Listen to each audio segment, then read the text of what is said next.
So now we're officially recording, so it's all on the record now. So you can say anything embarrassing. All right.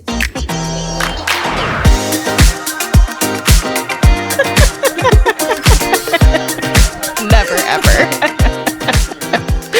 Okay, well, I guess I'll do the intro. I'd love that. You're so good at it. I'm trying. Okay, so welcome to today's episode of Friends Living Well. I'm Kelsey Hunter. I'm a BCBA, Board Certified Behavior Analyst, and this is Nikita Mahone, a licensed professional counselor. Happy to be here.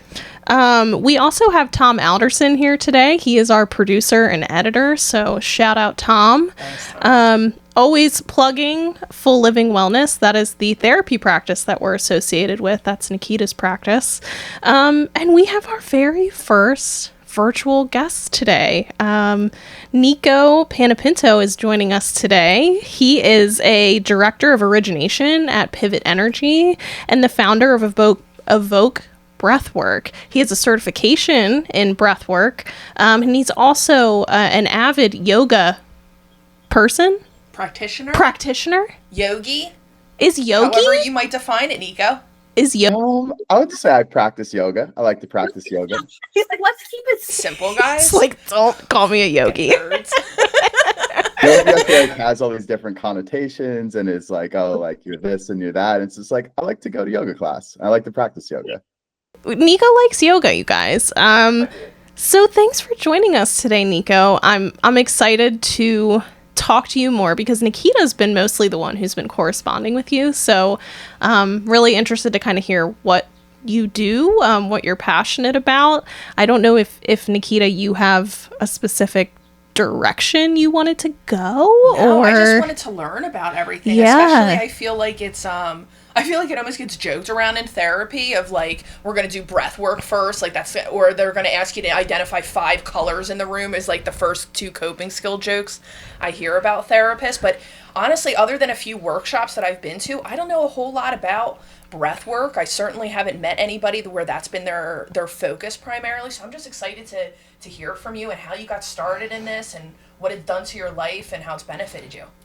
Yeah, absolutely. Well, thank you, first of all, so much for having me on. I'm super excited to talk to y'all and to talk about breathwork. I am like such a nerd with this stuff, and not everybody always wants to hear it. So it's great to have, an audience that is interested and wants to learn more about it. So now's your time to shine, Nico. Literally. I know. I think that's like half the reason why we probably started this podcast also is because we're nerds about what we do, and it's fun to talk about it, and it's now we get to meet somebody else who's also nerdy about things they're passionate about. Yeah, so glad you're here, Nico. Yeah. So I guess, take us in whatever direction you want to go. Do you want to kind of tell us a bit about how you got into breath work or what kind of grabbed your attention initially? Sure. Yeah. So I really found breathwork and started getting into it just from a place of like wanting to add another tool kind of to my toolkit for managing anxiety.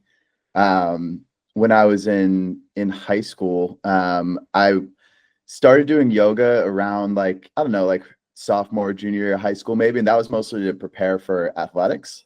But I always kind of like, Cool student. You were already doing like yoga back then. You were like, oh, I'm already zen. I'm already figuring it out. I was trying. I was like trying to find a parking spot when I was in high school. I was like, what is going on?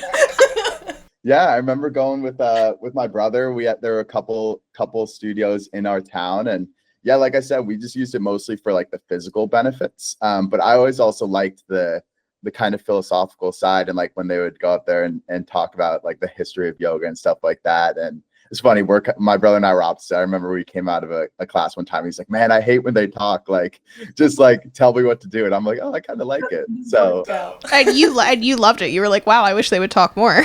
yeah, I was like, oh, this is like thought provoking, So yeah, I kind of started in that whole world around high school, and then in college, my freshman year, I remember my best friend was starting to get into meditation.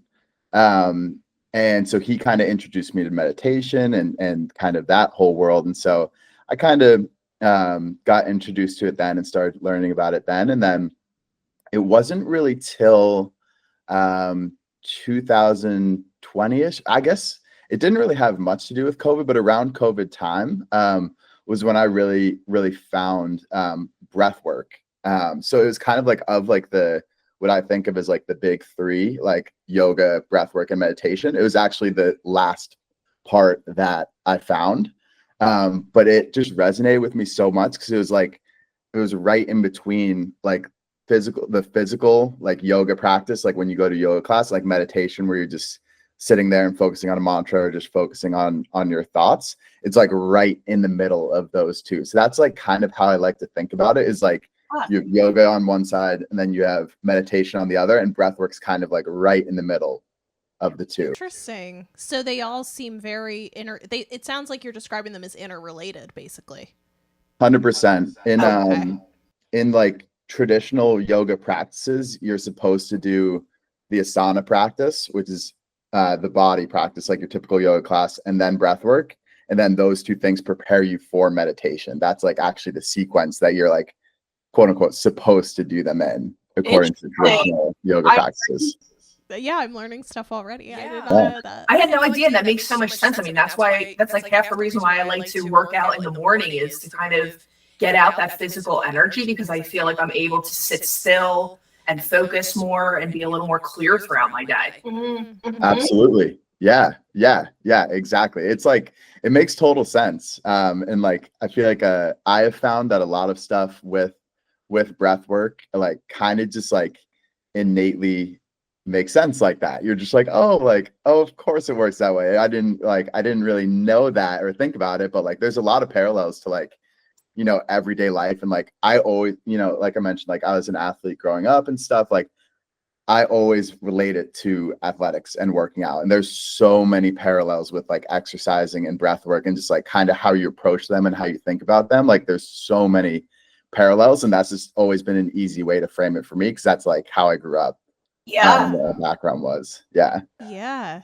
Wow, that's so interesting. It sounds like some of this was like maybe intuitive for you, but you just didn't realize it took you, like there was a process for you to kind of get there. Yeah, absolutely. And I would say it's also like, you know, we can talk more about it. It's also, there's intuitive parts for everybody, just for human nature. Like for example, like, oh, like when you like before you jump into like a cold water or something, if you've ever done like a polar plunge, people go, oh yeah, oh yes, we like the cold oh, you like kind of hyperventilate, right? And that's to heat your body up. Like that's a form of breath work. Or like you know, before a big presentation or something, when you're nervous, you innately know to slow down your breath and take deep breaths, right? So like I always, like when I started learning about it, I was like noticing all these things that you do just innately, that everybody does. And it's just like, that's what's part of what's so cool about it, is that it's like part of human nature to control your breath. Yeah, I love that you said that, because something that Nikita has kind of brought to like my life and our friendship is like, she's very in tune with herself and her body. And so she's always telling me to like kind of like follow my instincts, or like do what my body was intended to do. You know how like winter is a great example. She's like, we weren't supposed to do stuff in the winter, that was hibernation, it's you sleep more, you know, things like that. And so I love that you said that, because it sounds like it's very much aligning with that idea of just like the foundation is there, you know, we follow these natural inclinations, but it also sounds like we need to better understand like how to use it as a tool. Yeah, and what you're saying too is, even with wintertime, like there's so much pressure that we put on ourselves. And I hear you saying, Nico, it's a lot of the things that already feel good. That's what we're naturally gravitating towards. Like it feels good to start our day exercising and then be able to go into a state of focus or meditation. And I mean, that's what that body connection is all about, is figuring out what actually works best for my body, not ignoring that, because we can have so many pressures put on us to do something otherwise, or ignore those things. Like just keep pushing, or in the wintertime, stay just up keep and doing, maintain that same routine that you were doing, and that might not be possible. Absolutely. And one of the really cool things too that I've been learning a lot recently, so I'm about to finish like what they're calling like a breath work or a pranayama apprenticeship. Like I'm like a week away from finishing that for my second certification. And one thing that I've been learning a lot is like they gave us like 20 different styles of breath work or techniques that you can do. There's that many? There's so much out there. Yeah. And like what we're learning now is like, to your point, Nikita, like whatever feels right or feels like what you want in that moment, like lean into that. And so there's a general guidance on like how to sequence like different styles. But it's so cool because you can. And if like you were a client of mine, like I'd be like, hey, like how you feeling today? Like what do you want to gain out of this? Like sometimes people want energy and they want like up-regulating styles. Sometimes people hate that and they're like, oh, you know, I really just want to calm down. So it's like, okay, we'll do down-regulating. So it is, to your point, a lot of like, okay, like listening to your body, and then it also feeds itself because then you're focusing on your body, and it's like this kind of like feedback loop of like, okay, like I'm listening to my body, giving it what it wants, and then while you're doing it, you're also listening to it more, and then you just get more in tune with yourself. Oh my God, I love this so much. Yes. Wouldn't this be so cool for like people that have like poor bodily awareness? I was just thinking how empowering it is. Like even just the way you just phrased that, Nico, of like coming into a session and saying, how are you feeling now? How do you want to feel?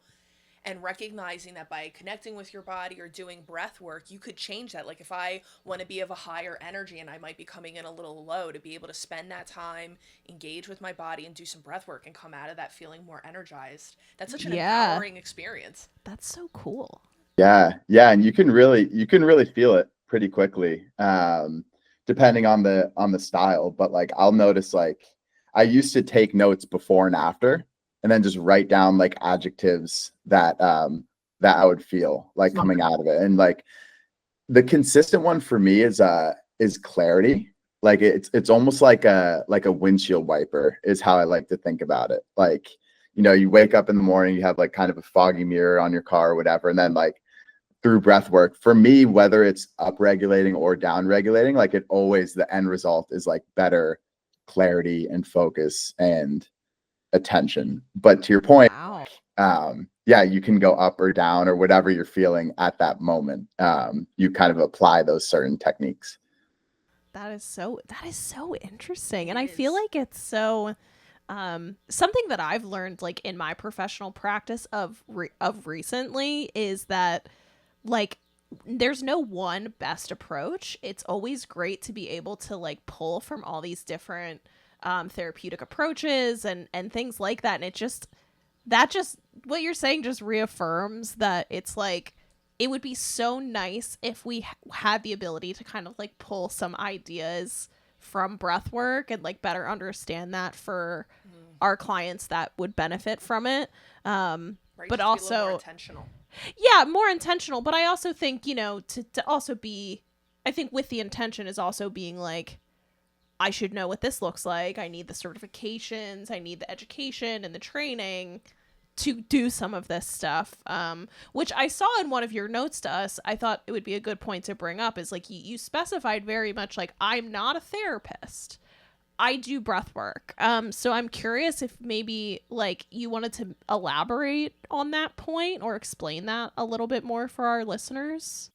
Yeah, absolutely. I think you kind of mentioned it when you were speaking right there. Is like no one thing is going to be a cure-all, and it's all about getting different tools and like the combination of all of these different tools are, in my mind, what really like help people be well and take care of their mental space and their physical space. It's like, and I always say like breath work is not a cure-all. It's not a silver bullet. And I think that's important to acknowledge. And then in my role as a breathwork instructor, like it's important to acknowledge like, hey, like I am not trained to be a therapist. I'm not trying to be a therapist, but I can help give you tools that might help you in like kind of like adjacent ways, address like anxiety and depression and stuff like that. And I'm not saying I'm here to cure anybody, but it's like I can help give you tools that are part of your overall tool package to help like take care of yourself, really. Like And Makes it takes everything. What's that? That makes a lot of sense. It's almost like, as you were saying that, I was picturing how a lot of times, obviously, in a session, if I'm working with somebody and they're coming in with anxiety, we're probably going to talk a lot about the anxiety and then maybe talk about the tools for that.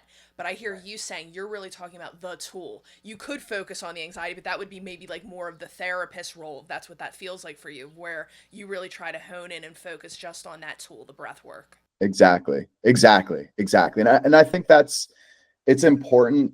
It's an important piece of it, I think, for all breathwork practitioners or instructors when they're working with people, is like, it's important to have boundaries and know what you know and know what you don't. And like, I always encourage my clients to be like, to get the support they need from a variety of different areas. Like, I'm a huge fan of therapy. Like, I started therapy myself when I was like a teenager and still go to therapy like every other week now. And so I think that's a huge part of it. And then like getting your exercise, eating right, sleeping right, all of that stuff. It's like, look, if you're doing breath work and you have all these things going on in your life and you're not exercising and you're not sleeping right, like, you're not going to feel great still. Like, it's not this like magical bullet, but it's like, if you slot it in and also are doing all these other things, working with a therapist, things like that, then that's when it becomes really powerful. Yeah, that culmination of things there. Yeah, exactly. Yeah, I often find myself in this thought loop, but I have noticed this with some of the parents that I work with, is like, there is no one simple answer. There is no one approach that is going to like solve the problem. Like you're saying, like, there's no silver bullet here. But I think, like, for me, sometimes I go looking for that, because it's a little bit easier for me cognitively. Right? Just do XYZ. Right? Like it feels better for me mentally. But I think that it's really useful for people to hear from multiple different practitioners, like, that there is no one silver bullet. It's a combination of things that will, but I also heard you very much talk about, like, you got to meet your basic needs. Like, sleep, eat well, exercise. Like, if you can't check those boxes, like, yeah, you're going to feel like shit. You're going to feel really bad. And my breath work is no matter how much breathing you do. Yeah, no matter how much breathing you do, if you slept for an hour the night before, you're not going to breathe your way out of that. Like, you're still going to feel like crap, probably. Yeah, 100%. 100%. I saw my physical therapist yesterday, and I've been having a lot of really bad headaches, and she was like, yeah, we're not doing therapy today because you have a headache and you're in pain. So I'm just going to treat the headache, and that is going to be what's most beneficial. She was like, if I had you do some of the stuff that's triggering your symptoms, you're just going to feel worse. And I was like, damn, I love you. Just stay with that present. Don't worry about the other. I love you. But that's really good. I really appreciate you saying that, because I feel like we all as therapists need to sit and say, like, one approach isn't best. And we need to constantly be in a learning position. And I think it also brings the question up for me, have you been in a situation in which somebody is like, you're seeing that there's maybe a greater need for other resources? Like, how do you navigate those conversations with your clients if you've had them? Great question.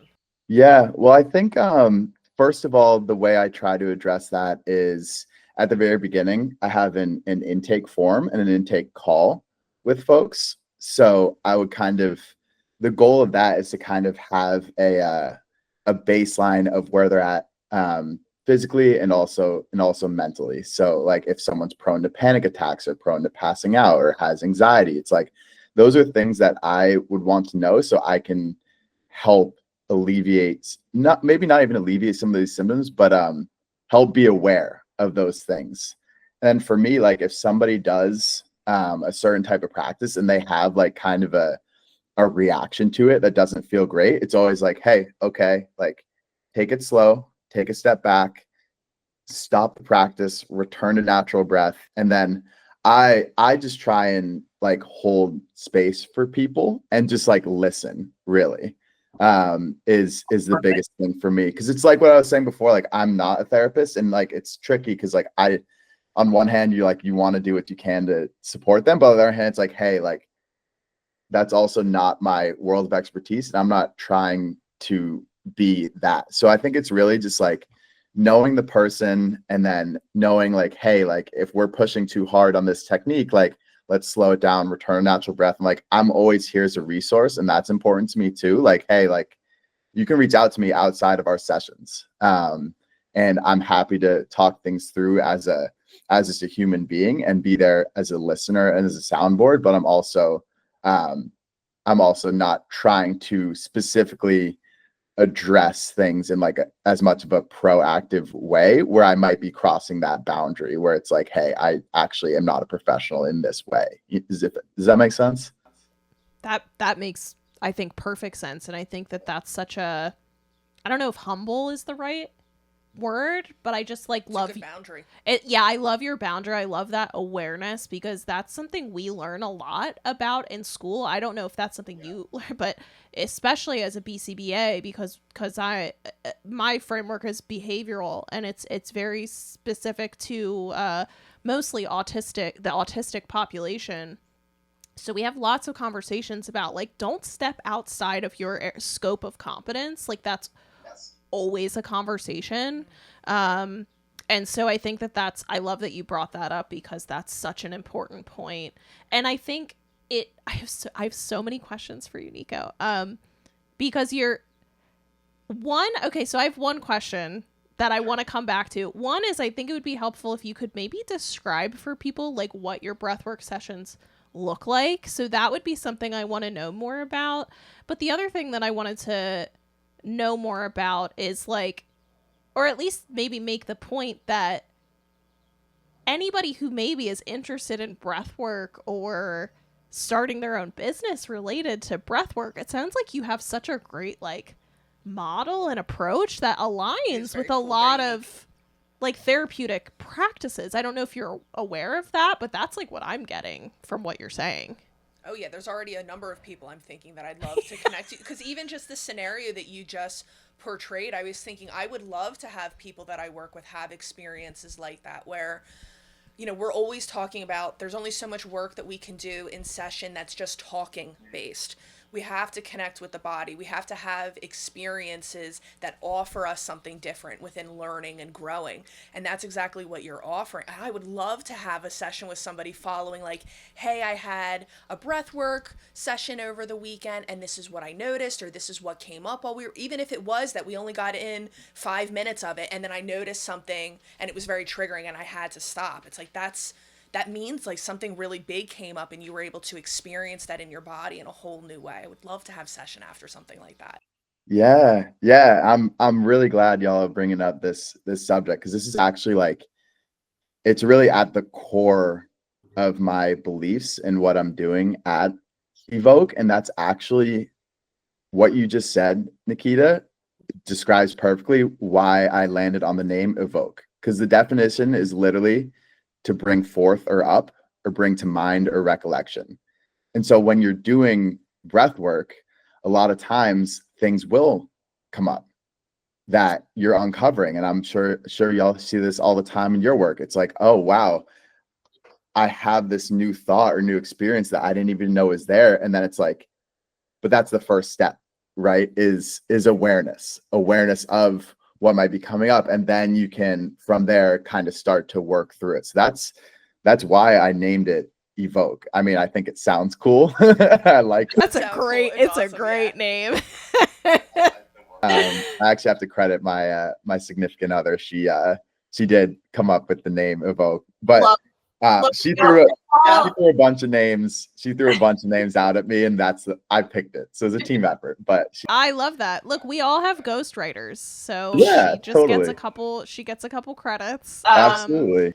If somebody, do you have like a website? Like, what is your? I want to give you the opportunity to like kind of plug, you know, your work, where you're doing your work. Yeah, I do have a website that's relatively new. I made it like a couple months ago. It's evokebreathwork.com. Super simple. Cool. And then I'm also on social media at on Instagram at Evoke_Breathwork.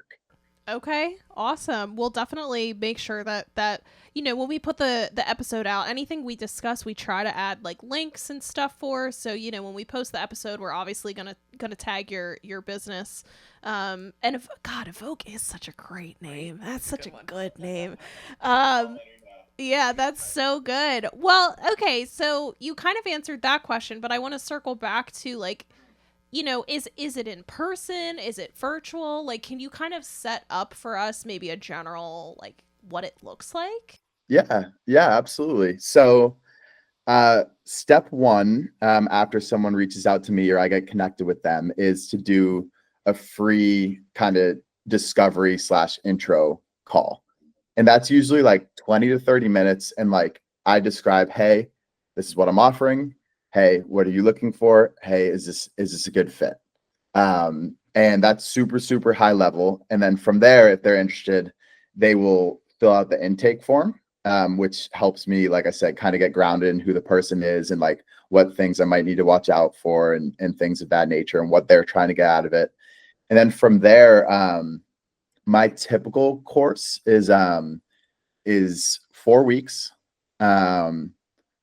30-minute meetings once a week. So just 30 minutes, 30 minutes, 30 minutes, 30 minutes. Okay. And I'll give folks stuff to do at home on their own as well. And I'm, like I said earlier, like I'm always available in between sessions. Usually people will have the most questions kind of towards the beginning. And they'll be like, oh, hey, am I doing this right? Can you help me out here? Whatever. And then they'll kind of get the hang of it. And then they'll have less questions moving forward. So that's the typical structure for a private client. And then within those, it's really split into, we always start with breath work, end with breath work.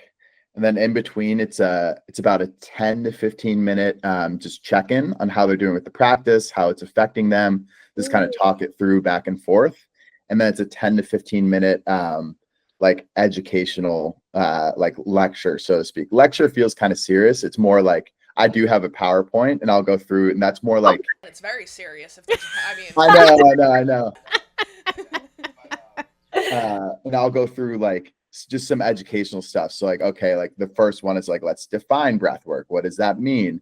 What does it mean in our nervous system? And then I'll have a lesson on the nervous system 101. And so like kind of just the more like a little bit of the science and just like the why we're doing what we're doing. So it's really the private sessions are just a combination, like I said, of doing some breath work, doing some check-in and just talking, and then also doing some education. And 30 minutes like flies by. It's like I was gonna say that's so consumable. Like that's so reasonable to sign up for. Right. Yeah, it's so reasonable because I could just see.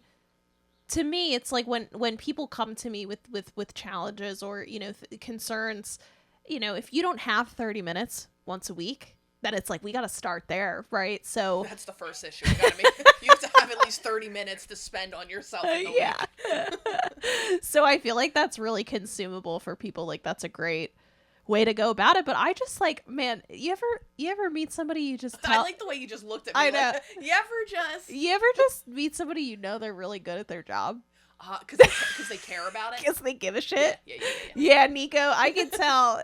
Because I just love people that explain the why. I feel like that is such a good teaching practice, and I like will die on this hill. Like if people do not understand why they would do any of this, it literally doesn't matter. And so much of the education that I do with my parents is about the why, because I find that a lot of BCBAs aren't good at explaining the why. So that to me is like such a critical that's piece. Context. That's everything. I remember back in the day, if you would have told me breath work, I was like, okay, woohoo, like whatever you mean, like that sure is gonna work. But when I actually had somebody sit me down and explain, no, scientifically, this is how your breath works with your central nervous system, with your brain. This is what happens if you hold your breath. This is what happens if you increase your breath. I was like, oh, this is no longer just something woo-hoo that somebody's telling me. It has scientific backing, and that made me approach breath work completely differently. In fact, when I started practicing it, I was like, I know that this is scientifically proven. If I do this for 30 seconds or at least 4 rounds, this will help my central nervous system. Yep.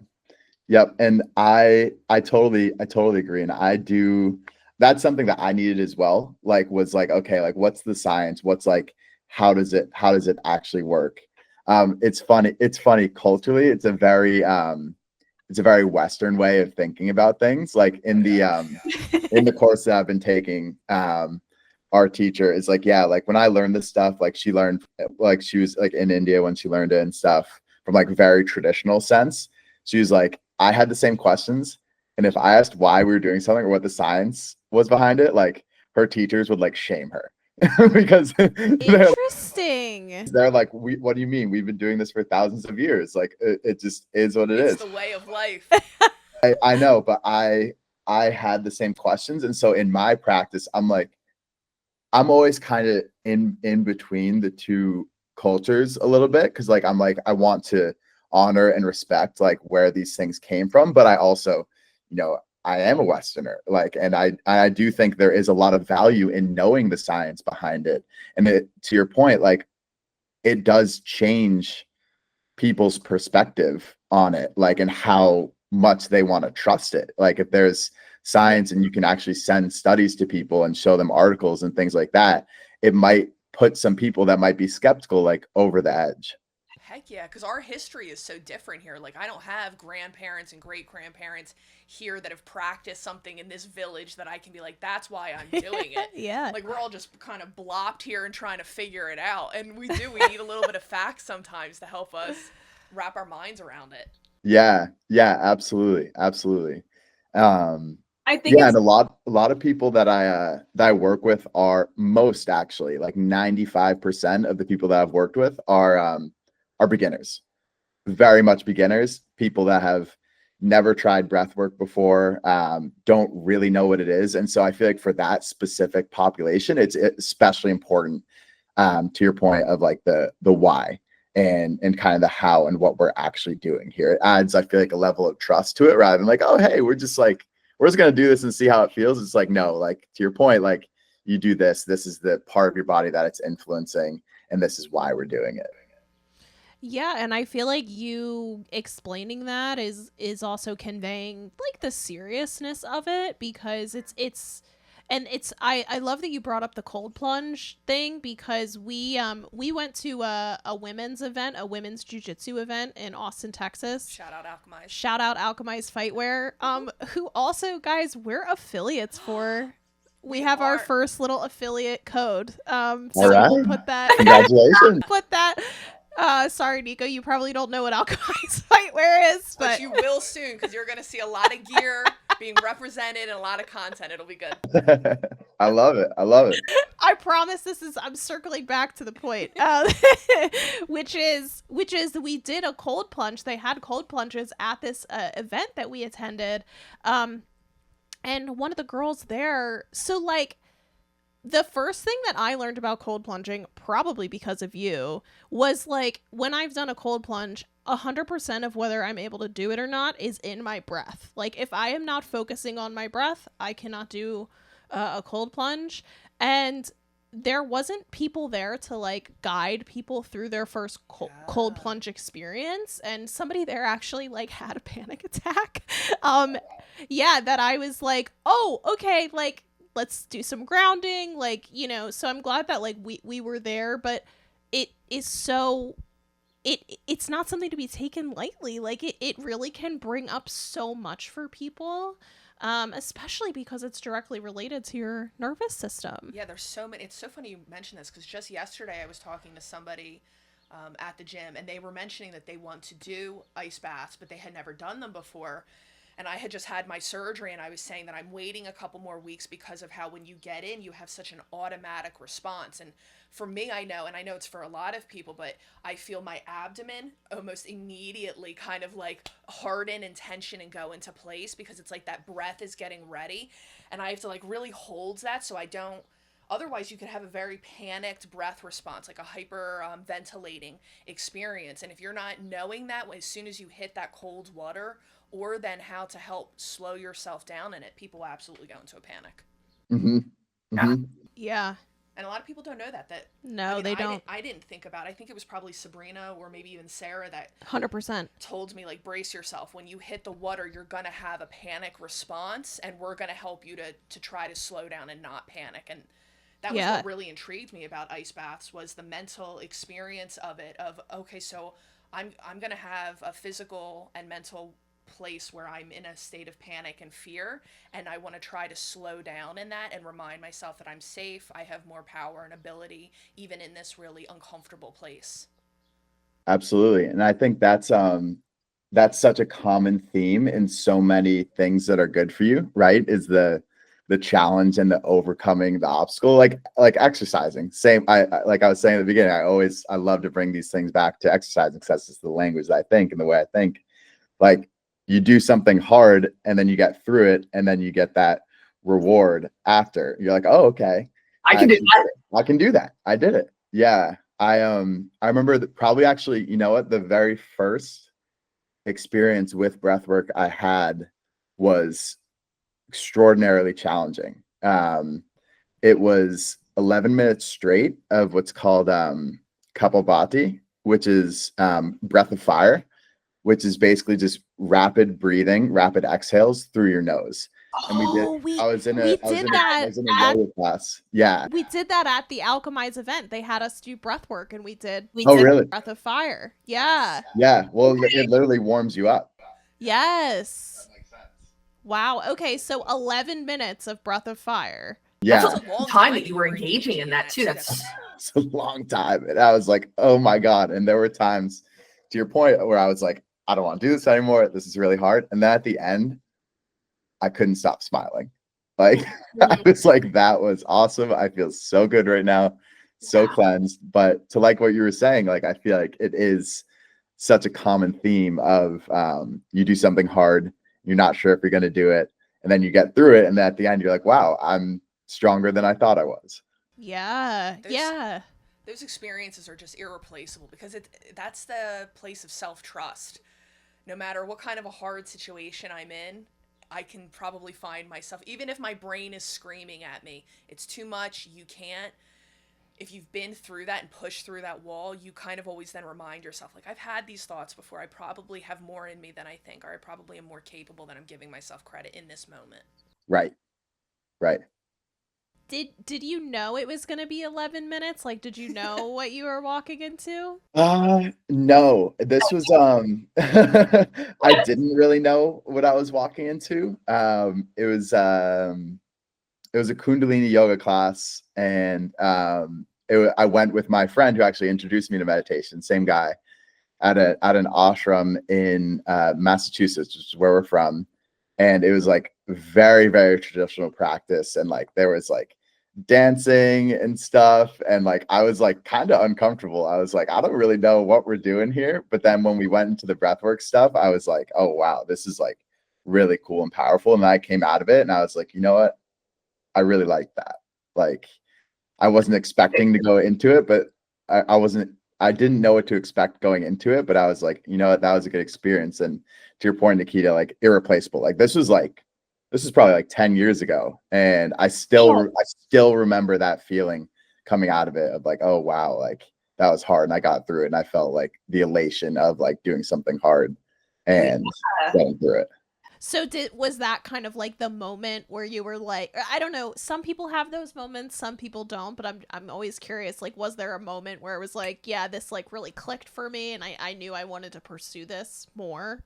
It was I would say no, actually. I would say my pursuit of breathwork was more of like a culmination of stuff over years. I think that was a memorable experience, but like I never really had a moment. Like, it's not like I had that experience and I was like, you know what, I'm gonna be a breathwork instructor. I want to go get certified like tomorrow. Like that didn't really happen for me. It was more like all of these life experiences that like combined, and then me searching for like something that would like resonate with me, and like I said, help me with my own anxiety, like is kind of what led to me pursuing breath work. Like I can't place my finger on like an aha moment, like where I was like, oh man, this is what I want to do. And I really love this. But it was more just like gradually it made sense to me. I love that. Slow You sound like such an intuitive person. Like you just seem like you really are looking. You were looking for it. You were looking for something that really was filling that gap, that like third thing, like you were saying, and it sounds like it happened over a slower period of time. Yeah. Wow. Wow. That's Yeah, so it was cool. a slow burn, but then when I will say when I started to learn about it, I was like, wow, like all of these things that I thought are kind of being validated. Not to say that I like knew it before or anything like that, or had this like crazy like vision like that, but it was just like it just kind of clicked. Like, you know, when you like in your work, I'm assuming like people take to different modalities or techniques, and it's just like, oh, right, like it's like you try and work with them, and I just this is how my experience in therapy has been when I'm receiving therapy. Is like, oh, like this one doesn't really make sense to me, but this one really clicks. And that's kind of how breathwork was for me. I was just like, you know, I've tried and thought about a lot of different like healing modalities, and like this one just makes sense because it's kind of stuff that I already like. When you learn about it, you're like, oh, of course it is that way. So obvious now. Yeah, why didn't I see this 32 years ago when I was Right, exactly. Like, oh damn, if I was doing this from when I was like 12 years old, I'd be, you know. Damn, I was just an idiot this whole time. Yeah, right. Just smart, It's so stupid. Right. Like all that suffering. Yeah, for nothing. Right. No, but you're totally right. It's just about finding the words to things. I feel like I talk about this. I mean, I've had that experience a lot as a therapist, exactly as you just described it. And I talk about that a lot as a supervisor working with therapists and training, is how a lot of the times the modalities or the approaches that we say we are, like I'm an IFS focused therapist, it ends up being that we found that approach because we went to a training or we heard something about it and we went, oh, I'm already doing that.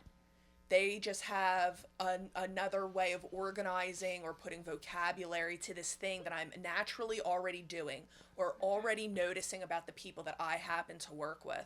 And so you end up taking on that modality simply because you're already doing it, and it just offers you another lens or even further tools to extend something you're already doing. Exactly. Yeah, I like the word you used. It gives you vocabulary.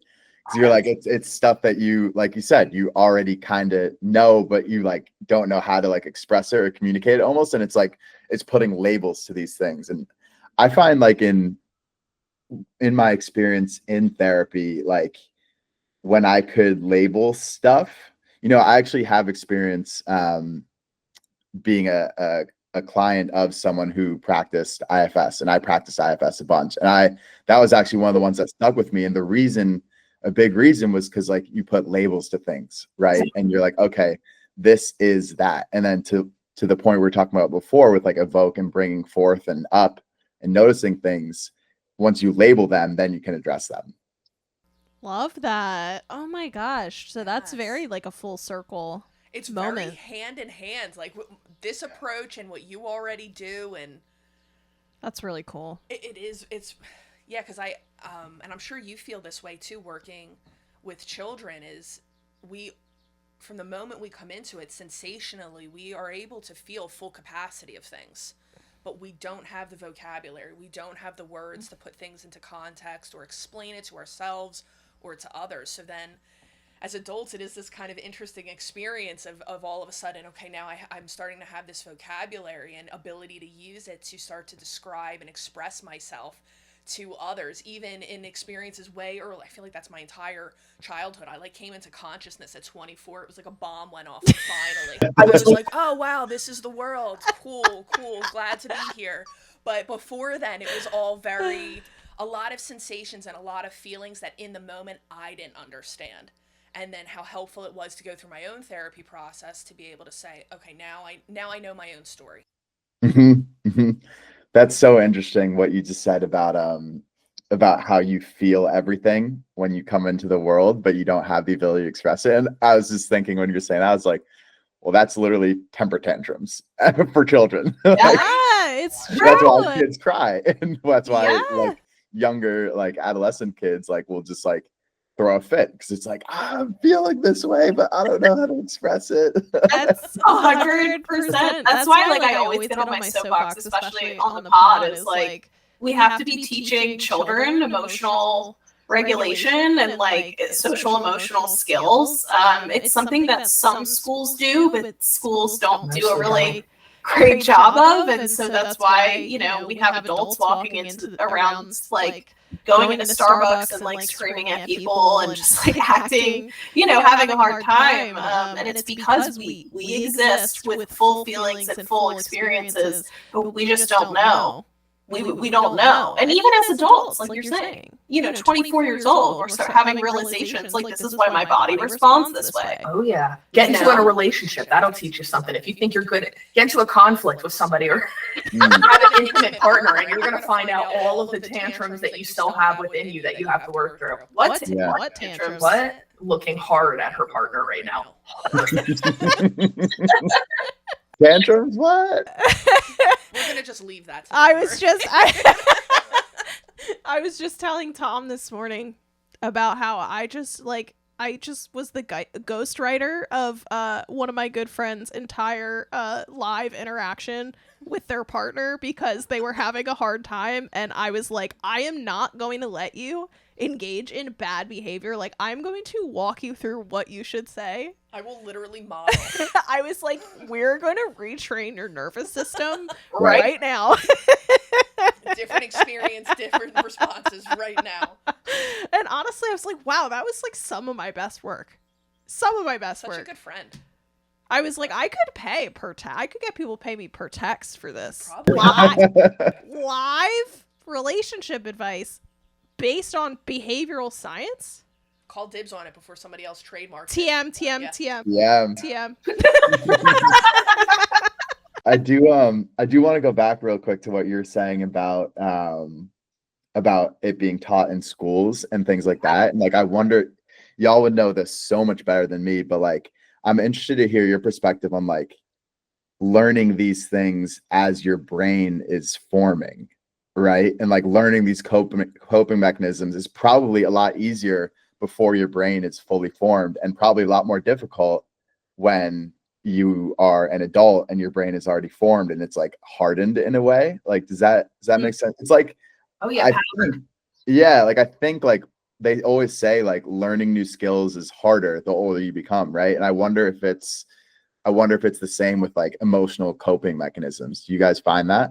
100%. I think that's what makes it feel so difficult, because we can have so many automatic responses. It's just like that old idea of like a ski rut, you know, like your brain follows a trajectory and a pathway, even emotionally. Yes. Like that's what our emotions are in our brain. And so if you follow that same pathway over and over again, and so imagine your entire life, if you're going on like 30 years, that means for 30 years, the same route has been edged into your brain. And so then you're asking, let's create a whole other route. Yeah. And while that is 100% possible, it's a beautiful thing of our brains. We can kind of do anything and make them into anything.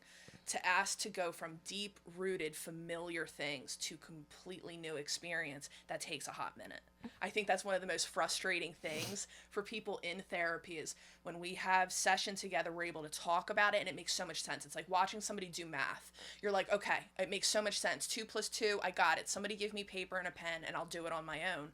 And then you sit down to do it on your own and you're like, wait a minute, what was the very first step that you said I should do? Because it's so much harder to actually do it in the moment when you're feeling all these things, because we automatically go into things that are so familiar to us. That's another reason why we have to have new experiences. That's the way our brain learns. We do the same thing over and over again, then we have to try something new in that experience to help our brains be like, okay, this is a little bit different. Instead of always going right, this time we went a little bit left instead. Yeah. And when you have those new experience, I guess it opens, you're saying it like opens you up to to then building those new neural pathways or those new ski routes or those new highways. Oh yeah. It's so funny because this past week I've had a lot of conversations with couples in particular that have been in long-term relationships. One couple that I'm working with, they've been together for over 40 years.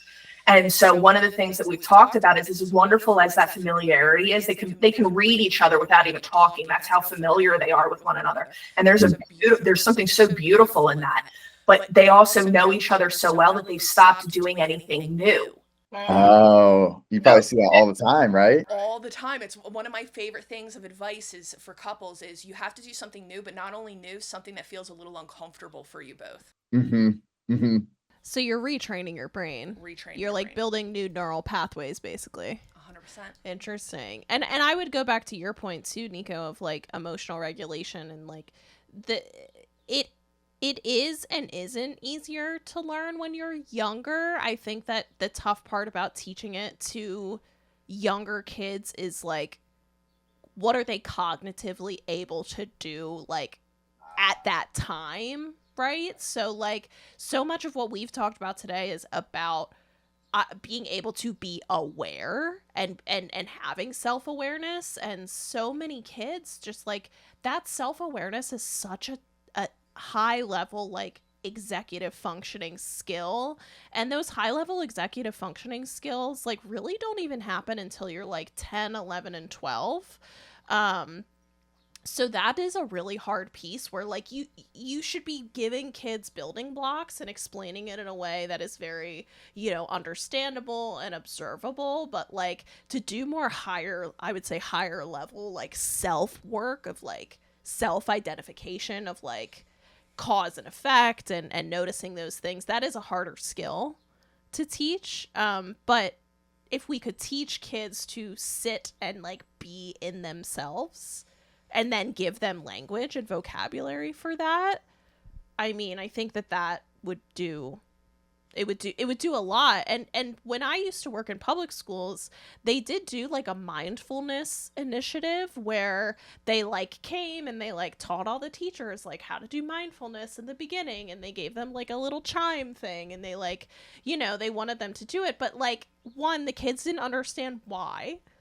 They didn't have the prerequisite skills to engage in mindfulness.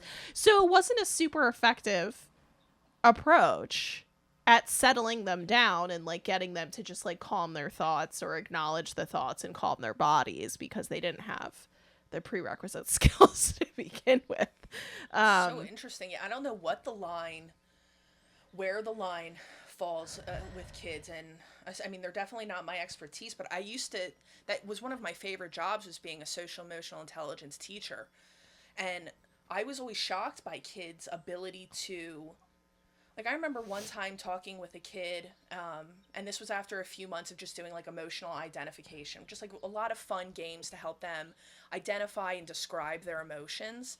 And I remember them one time just drawing a circle, like a big circle, and they were trying to figure out how to make it like 3D because they wanted it to go down, because they were like, that's what their grief felt like.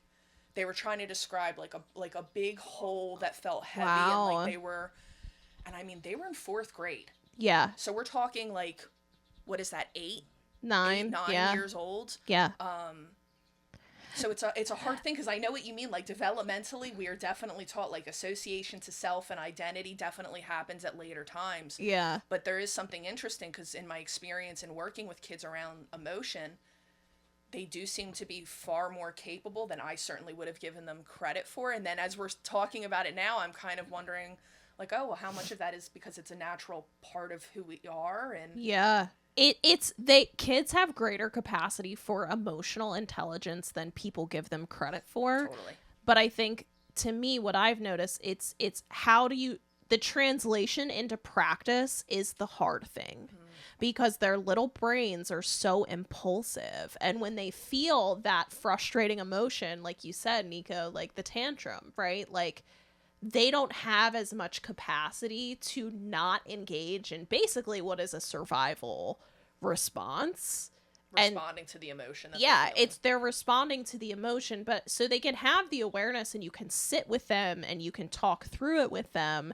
But then in the moment, that impulsivity piece of it, of like responding and like behaving in response to an emotion, that's what I notice is the biggest challenge with the younger kids. So it's like they need that they need the breath work. They need the coaching in the moment to like bring awareness to their body and their emotions and what they could also be doing, which is why I'm like, damn, like breath work would help so many people.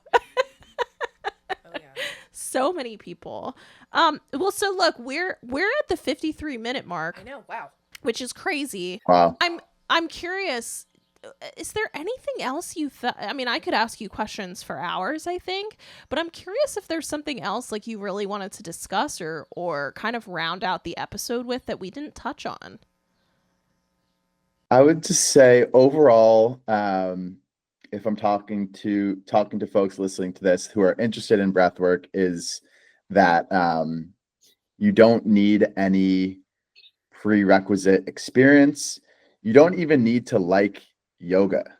You don't need to feel like you're a yogi to do this. And I think that's one of a big misconceptions Okay. that's out there, is that there's like this barrier to entry of like, oh, I need to like yoga, and it's this like woo woo stuff. It's like, no, like sure, some people might teach it in that way, but like I am teaching it from a very, what I like to think is a very like accessible place. And I never judge or ask anyone to have certain experience. Like my goal is to get it out to as many people as possible.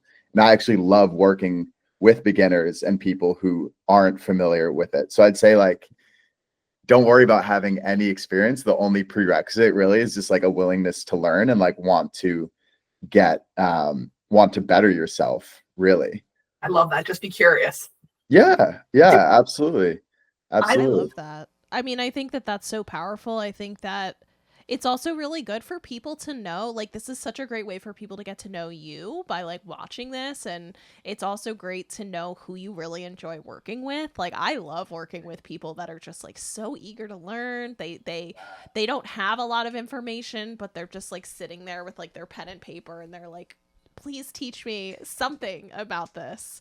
I love that you take the educational approach. I think that that's like such a really important thing. Like, you're giving people tools in their toolkit, but you're also giving them the why, because like we talked about this on the last episode with Ashley. Like, I talked about it. You weren't there. Sad.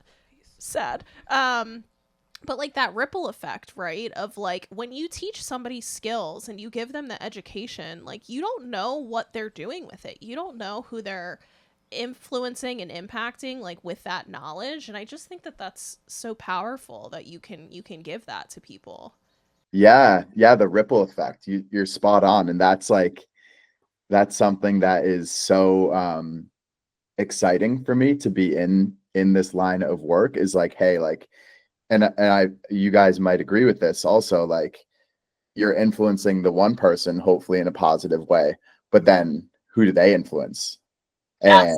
And it just builds and builds and builds and builds, and you're just like, at the end of the day, kind of hopefully you're spreading this positivity in the world and influencing people that you're directly working with, but also they're bringing that into their other interactions. So yeah, the ripple effect is so, when you start to think about it, you're like, oh wow, that is so cool. Yeah. It's so like encouraging, you know? Yeah, it is. And I think that that's why this is such a great mechanism to have people meet us, meet you, and like find people that really care to do it, because it's not, even just in the wording and how you talk about it, like it's not about the business and making money. Like it's about impacting people and educating them and giving them tools and making them feel better and all these other things. And I think that those are the type of people that like we should be looking for, we should be connecting with. Those are the people, you know, it's hard to find good therapists. It's hard to find,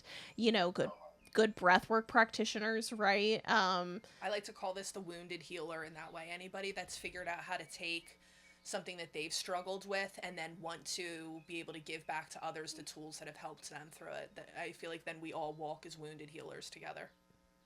I love that phrase. Damn. And that resonates like so well with me. That's like really that's really my motivation, is like, I know that I've suffered and I've had these things happen to me. And I'm like, I feel like I have so much experience that it's like, in my own suffering that and what I've learned through that I want to share it with others. And that's what gives me my purpose, is like I want to use all that suffering that I went through and still go through and help others. And that's what like really excites me. And like I said, that's really you just hit the nail on the head on like the why I do this actually is that right there.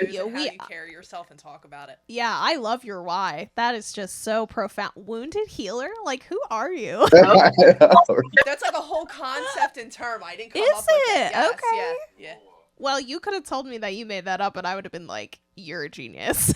You'll see a post on Monday where I've talked about it a little bit too. So check out the Full Living Wellness Instagram page for more information on wounded healers. And thank you so much, Nico, for being here and just part of the episode. It's been awesome. Oh my gosh, yeah, I'm a huge fan. I'm so excited that we connected. Do you want to plug your social media and your website one more time for people? Sure. Yep. It's evokebreathwork.com, all one word, no spaces. And then the social media is evoke_breathwork on Instagram. Awesome. Well, thanks so much for joining us. Everybody, go follow Nico. Inquire. You already kind of heard about his process. Yeah. So if you're at all interested, you're a beginner, you don't have to show up with anything. You can just send an inquiry. He's going to walk you through it. And again, just as a reminder, we didn't put this at the beginning of the episode. I'll put it at the end of the episode. This wasn't therapy. We can't diagnose you. And we maybe can therapize you. We can give you some resources. So just a reminder, this wasn't therapy. This was just an awesome conversation with Nico. And it's been awesome, yeah. Yeah, I hope we maybe can do this another time. That was really awesome. Thanks so much for your insight and your knowledge. Yeah, that was great. Yeah, maybe sometime we'll be able to do like a live or a reel on like a breathwork demonstration together, and that would be pretty cool. I like it. I like it. All right. Well, I'm not going to sign you off. I'm going to